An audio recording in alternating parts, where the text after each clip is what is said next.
Good morning. I'm Janie Parrish with the Wadsworth Area Chamber of Commerce, and I always say we're in for a treat, and I'll say it again. We're in for a treat today because we're talking with Skip Sipos, who's the Executive Director at the Medina Metropolitan Housing Authority. Now listen, that's a lot. I can't get a job there to answer the phone because it's just too long. Okay, yeah, it's a long name. It is a long name, but a lot of people just say MMHA. They do. Yep. So, Skip, thanks for coming down today from Medina. That's a long journey. No. We're all in the same county, right? That's right. Okay, so tell us about the Metropolitan Housing Authority. Okay, so the housing authorities in Ohio are unique forms of government. So we are a political subdivision, but we're not part of the county, we're not part of any city, not even part of the federal government. So we're our own political subdivision like the Park District or even a school district. And so our job is to provide affordable housing properties and programs for low and moderate income people. And the Housing Authority has 565 rental units throughout the county. Wow. We serve over 1,300 households a month. A household can be one, a household could be 10. We have some households with 10 people in them. So we are serving thousands of people a month, either with a rental unit or other affordable housing programs. Holy tamale. Now, one of your newer ones I know is here in Wadsworth. Yes. Yes, Santee Landing. Yes. Yes. Who's Santee?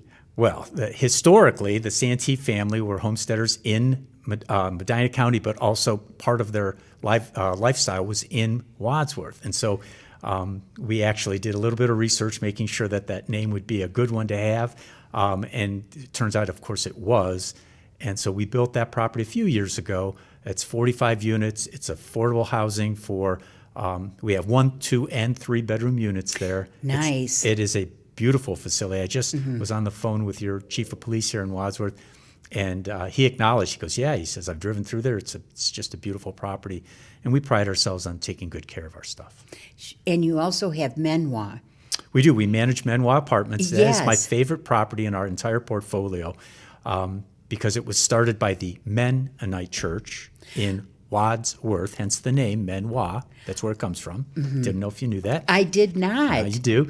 And Menoir, the church folks back then in 1974 decided they wanted to have some additional affordable housing for seniors. So that's a property that's for folks age 62 and better. There are 70 apartments there. We've been managing it, I think, since 2013, but we did a major renovation for them in 2016. I remember that. It's just a beautiful property. And the Mennonite church members who are on the board that hired us as the property manager, they're just the best people in the world. Some of the things they've done for the residents, they have fish fries that they've done. They've had actually a barbershop quartet go in and sing for the residents. It's my favorite property. It's just wonderful. Oh, boy. Now, is it Heidi that works there? Yeah, well, the way we've structured our staff is so that we can have people in each of the 3 cities. And Okay. so we have North, Central, and South. And Heidi Bright is our community manager for our southern region. That's all of our Wadsworth properties. So that's Okay. Menoir, Wadsworth Tower, Wadsworth Villas, and Santee Landing. And we have a couple of properties, too, that we do with the Board of Developmental Disabilities. These are single-family units. And so Heidi and her team, she's got a couple of assistants that worked on making sure that we get the units leased and we have resident relations and all those things. And then we break our maintenance department up to be north and south of Route 18. So our south team is working on those same properties to make sure they're properly maintained. Well, Heidi is very nice to work with. Everybody loves Heidi. She's a sweetheart. Oh, my gosh. Now, you were telling us some of the things that are unique about Medina Metropolitan Housing Authority. I want to get the whole thing out. Yeah. But anyways, in your opinion, like, what is it that just really sets you apart? I tell staff all the time, it takes years to create a reputation and seconds to destroy it. So we've worked hard to have a good reputation. So whether it's Mayor Lawball, whether it's Mayor Hanwell, City Manager DeForest, they know they can call me, and they do, anytime they need to. We'll work closely with the administrations in each of those jurisdictions to make sure that our programs and properties are meeting the needs of the local jurisdiction. But this past year, and it opened in February, we opened Medina County's first emergency housing shelter. Next Step Up is the name that we used. Yes. We picked the name because we believe people who need shelter, people who are homeless and struggling, need help, case management, which we provide, but they also need to take affirmative steps, hence the name, in their own improvement in life. And if you think about the outline of Medina County, it looks like steps. So that's where the name comes from. The shelter's been operating since February 28th. It serves men, women, and children. It has 27 beds and 2 cribs. Sadly, oftentimes it's full, including the cribs. But because we're providing case management services and we have other resources to help people transition from shelter into more appropriate housing, we're having some good successes. We have helped 5 veteran households transition from shelter and into more appropriate housing. We've helped people move into some of our own properties. We've helped people relocate back with family and friends. And so those are considered successes as well. Oh, sure. So lots of good things are happening. And part of the unique nature of the shelter, Next Step Up, is that when folks come in, they sign a community agreement. They recognize that they have to perform certain tasks if they're going to be at shelter while getting the services. Your turn to take out the trash, somebody else's turn to take out or empty the dishwasher. So they have to get used to that, getting back to the normalcy of everyday life. We all have to take out the trash. We all have to do that. We don't cook for our guests, but we have a kitchen where they can prepare their own meals.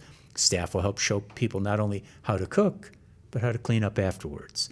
We have church groups who have come in and brought meals. We've had Westfield Bank come in and teach financial literacy and provide a lunch. There's one Wadsworth family, Barb Leatherman, who's a good friend of mine. She and her family, you got to love Barb. You do. Yeah. Barb and her husband, son, and her daughter-in-law come into the shelter and provide a meal for guests at their own cost, just to do it because that's Barb. And when we try to help, she's like, get out of the way, I'll handle it. And she'll even put flowers on each of the 8 tables in the dining hall. That's what Medina County is about. We've got generous people who care and want to help. And I'm most pleased with the support that we get from the faith-based community. Churches, our friends at St. Vincent de Paul, Sacred Hearts here in Wadsworth, and churches throughout the county have embraced the shelter and are helping make it as successful as it is. Now, how is that funded? Yes. So here's the challenge. Okay. So if you are poor in this country and you need food assistance, you go to Job and Family Services. If you're eligible, you'll get assistance. They call it SNAP benefits now, food stamps back in the day. If you are poor in this country and you need medical assistance, you go to Job and Family Services. If you get it, you get Medicaid. Those are federal entitlements. Okay. There are no federal or state entitlements in Ohio, no federal entitlements that provide for affordable housing or homelessness assistance. Every resource we get, we have to compete for and perform to retain.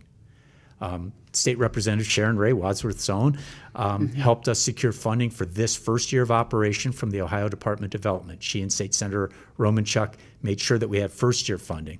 Next year's funding we're still working on, but we also work with Job and Family Services on one grant. We're working closely with the Mental Health and Recovery Board on other assistance. The county commissioners will be providing assistance. The city of Medina just recently passed an ordinance to provide $50,000 next year for operating. We are approaching the city of Brunswick next month, and I've already had conversations with Mayor Lawbaugh about how the city of Wadsworth can help make sure that Next Step Up retains operating in 2026. Perfect.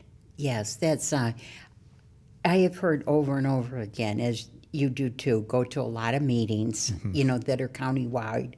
And so many times they say, we're just so unique for Medina County that we collaborate so much. It's true. Yeah, and it's not like, oh, this is what I do and you just need to step aside. No. Yeah. Commissioner Hambley has a saying. He says, in some jurisdictions, people ask, what's in it for me? In Medina County, people ask, how can I help? And I find that to be very, very true. And so we've been blessed with that collaboration that you talked about throughout the county, and it's heartwarming. And when I share this with my colleagues around the state, they say, well, isn't Medina pretty conservative? I'm like, yeah. Well, isn't it pretty Republican? I say, Yeah. And they gave you money to do a shelter, and they give you money to operate a shelter, and they're all pulling together. And I'm like, yeah, because that's what we do in Medina County. And that's why I love living here. We're very fortunate. We are. And blessed. Not only fortunate, but the blessed part, because people step up all the time. Stepped up. I like Step that. up. You might want to name something after that. Yeah. Tell me why you love what you do. There's satisfaction that comes from doing what you feel called to do. I do feel called to do this kind of work.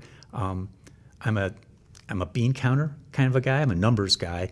I get buildings, and I think I communicate reasonably well. So knowing that I can take the message of what we do out into the greater community and get the support to build buildings or help the homeless or just, in Menwa's case, serve seniors, it's unbelievably satisfying.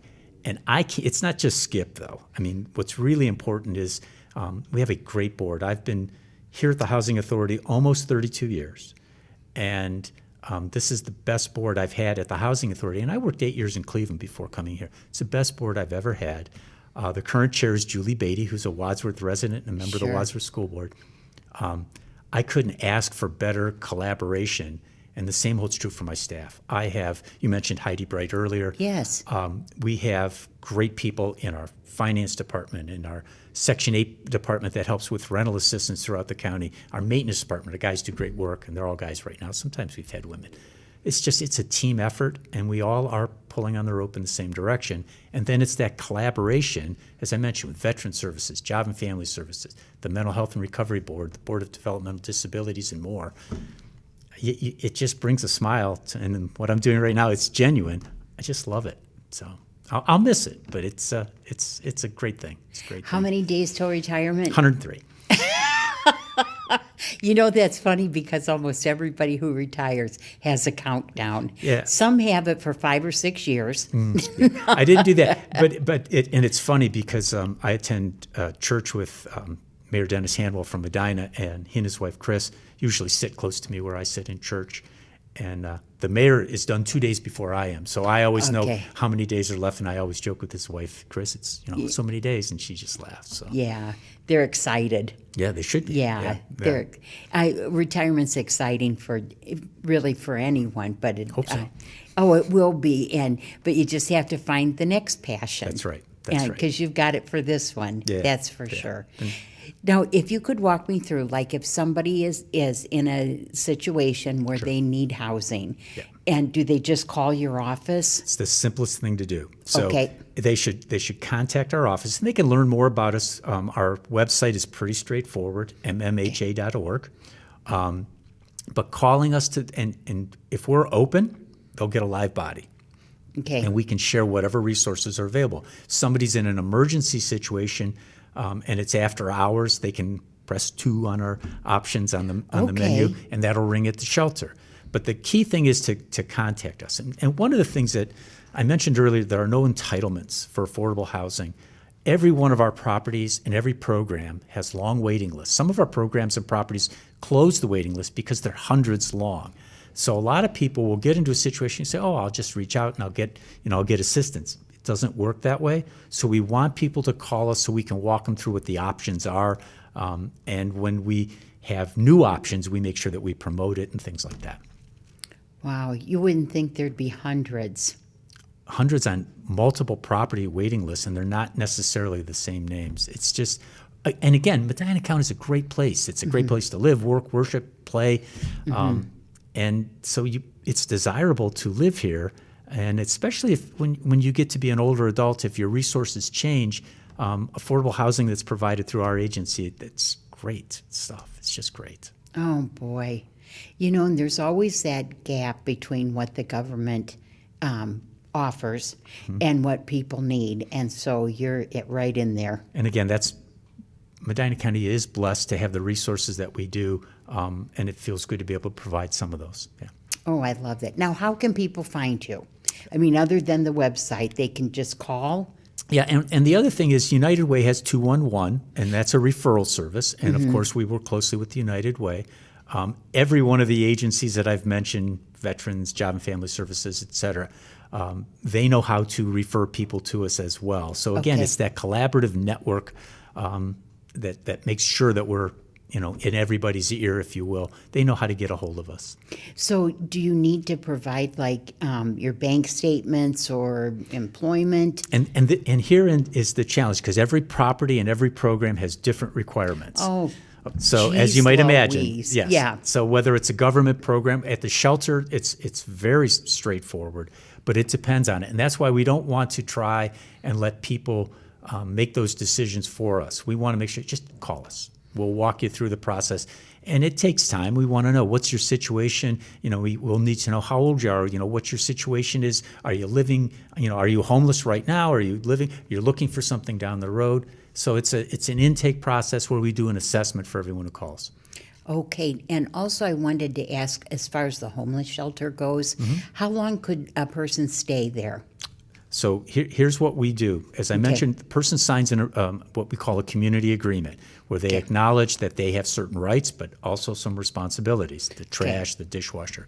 Yeah. But there's no time limit, because we feel if someone's coming there to shelter because they've been in a situation that requires it, that we want to make sure that they don't they have to complete something in a certain period of time. If they are working on their case and they can keep moving forward, then they can stay until they get the opportunity for more appropriate housing. Now, if they're just sitting there and putting their feet up and playing on a phone or something like that, they will be asked to leave. They got to work on their stuff.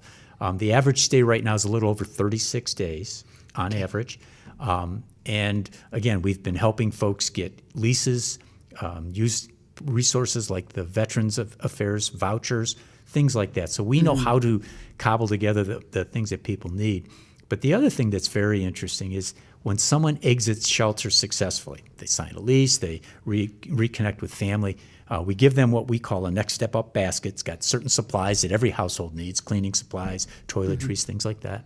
And then we will also make sure that they understand that they can reach back out to us if they need information or assistance.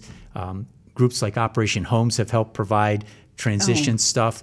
We have an agreement in place with Habitat for Humanity for their restore, where folks can go and we're providing a little bit of assistance so they can buy things. Because think about it, if you go to shelter, you don't necessarily have a vacuum cleaner. You may not have dishes. And so we want to make sure that people have what they need to successfully transition and not have to return to shelter.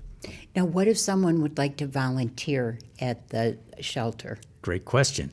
We are setting up right now what we're calling a volunteer academy, because a lot of people want to volunteer, but we also want to make sure that when we get people to come in and volunteer, that we train them in certain things. You got to remember that oftentimes people are leaving, coming in off the street, if you will, so they're traumatized, they're dealing with some things, and we want to make sure that we will be training the folks to understand and what to recognize, and also not to go too far personally in terms of helping people. That's what the case managers are there for. So the academy will probably begin accepting volunteers for training purposes later this fall. Okay. And then we're hoping to be able to utilize volunteers in a lot of different ways. Volunteers are so wonderful. Yeah, I don't know how people do it. I would have a hard time probably doing that, but that's the beauty of this county. There's just tremendous outpouring of support. They might suck you right back in, Skip. Well, maybe. You never know. Stranger things have happened. You'll look at the roster for the Volunteer Academy, and there's Skip Sipos, right? Yeah, well, I don't know about that one, but we'll see. Okay, good. Well, Skip, thank you for all that you have done. That's a long time, and It is. Yeah, you have affected so many I people. appreciate you saying that. And again, it's a team effort. It's the Housing Authority, it's the board, it's the employees, and I've just been blessed to be the director. I love that. I love that. So we're going to say thank you to Skip and goodbye, but I think we better have you back one more time before you retire, and that way you can tell us your plans. Okay. Or I'll give you my plans. Yeah. For you. That sounds great. Oh, well, Thanks you, for this. Skip. I appreciate it very much. Absolutely.